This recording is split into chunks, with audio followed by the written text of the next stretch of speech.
Jadi, berdasarkan cara terjadinya atau terbentuknya ikatan kimia ada dua.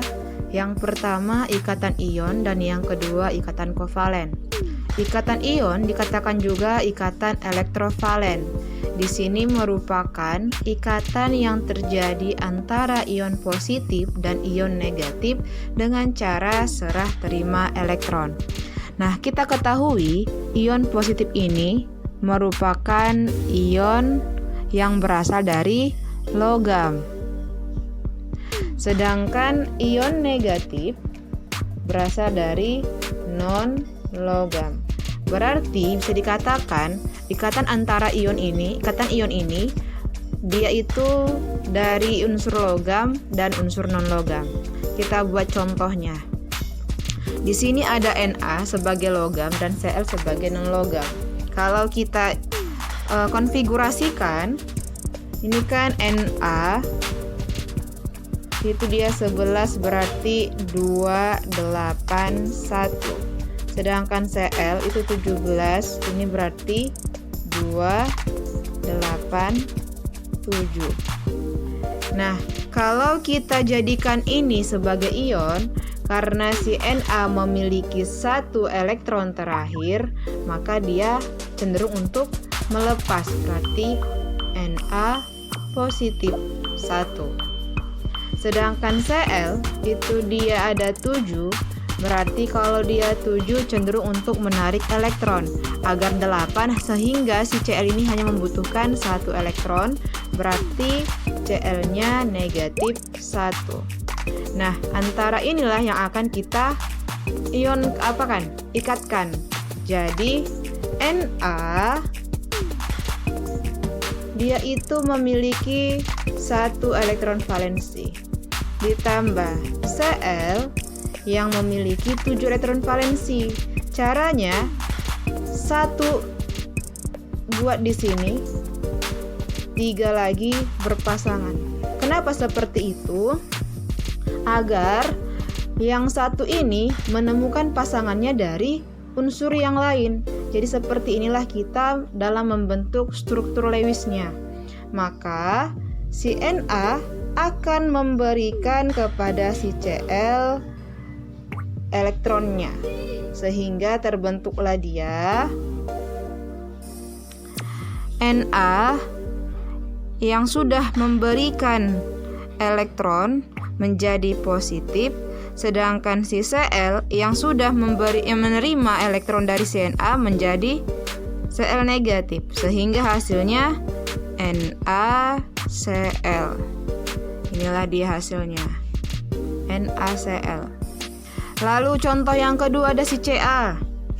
Ca kalau kita konfigurasikan ini menjadi 282.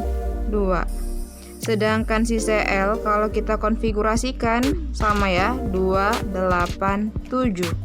Kalau kita lihat dari elektron valensinya, si Ca itu memiliki 2 elektron valensi, maka dia cenderung untuk melepas. Berarti Ca 2 positif, melepas 2 elektron.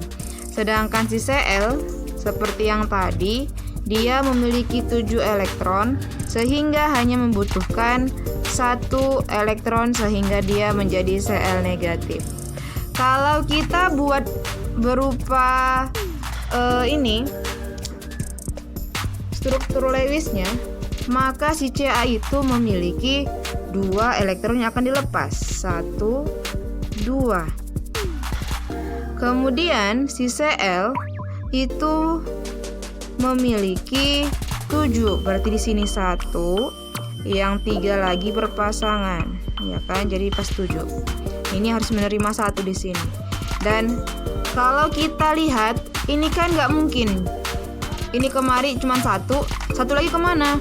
Berarti si Cl di sini harus ada 2 agar si Ca itu elektronnya bisa diberikan kepada keduanya.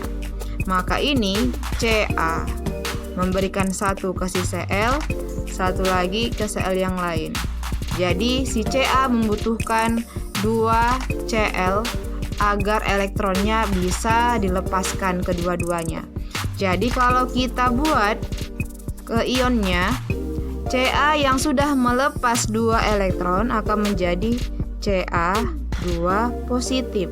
Ditambah Cl itu hanya menerima 1 elektron, berarti Cl negatif.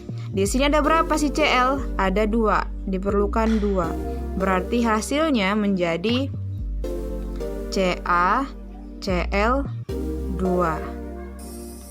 Nah, kalau kita buat secara ringkas, contoh yang lain antara si Al itu 13 dengan si S misalkan, S itu 16. Berarti ini 283, ini 26. Kalau kita buat dia menjadi ionnya, karena Al punya 3 itu cenderung dilepas, maka Al menjadi 3 positif. Sedangkan si S ini 286 ya, 286. Sedangkan si S dia memiliki 6 elektron, sehingga dia cenderung menarik.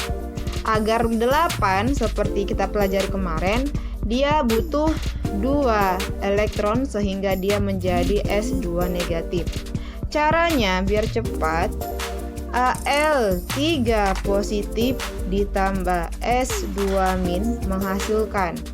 Jadi kalau ada seperti ini, tulis dulu Al dan S. Yang logam di sebelah kiri, yang non logam sebelah kanan.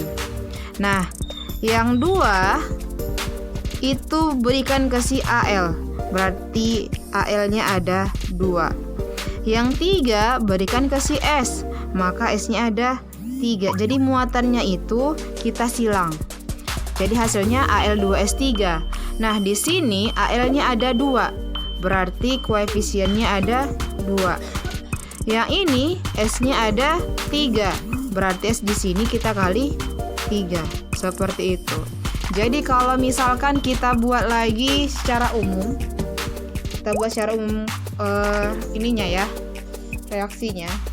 Kalau ada A sebanyak X positif muatannya ditambah B Y negatif, misalnya seperti ini ion, maka hasilnya akan menjadi AY B X. Y-nya kemari, X-nya kemari. Jadi AY BX, di mana si A itu sebanyak Y, si B-nya sebanyak X. Jadi gini aja.